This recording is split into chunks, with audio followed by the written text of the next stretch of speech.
Isomero iluipo, mama Amuria kechamuntos, aina petano Esisiak ainyamo somero.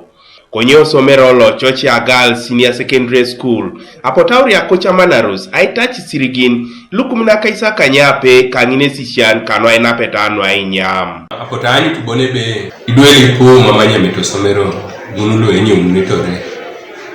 Gete, ani mbonu pone bali pedorane ani mbonu nyameto duelo somero. Gita nyara ni meeting liuriak kaisara idiope wala palo o meeting angono takan na chamanari ni uriaka kere nunu nyun netiketi dore onebe wanyamati due breakfast kere lunch itete meet oriokot no ajokak no ayawa inyam ne Esisiak osomero no ajoka kani wanyu to kafe somero due kere jaso line yala masi due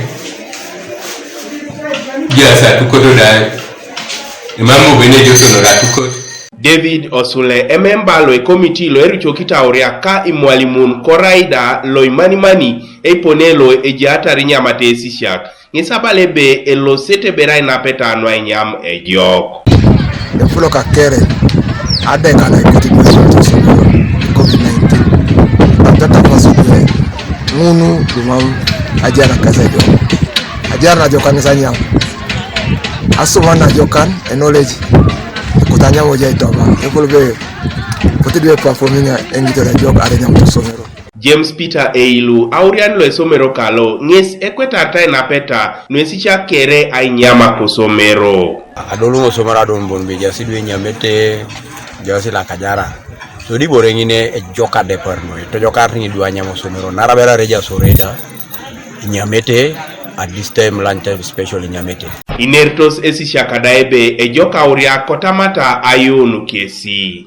Professor akiromune ajok nara ibonga ya uti kwaen isana lisana kinemu alimatuko eja Esisiak na mama mina sanya meno somero mama mina sa kama kirajok. Sometimes the boarders we may eat at school, and then when some of these scholars when they don't eat, actually this one here impact a negative effect. Some of us who are in boarding can eat, but those scholars they can't eat. But at least now when you're all eating at school, the school program or learning will be okay. Kanuka TV East, Patrick Eteu kwa Amuria.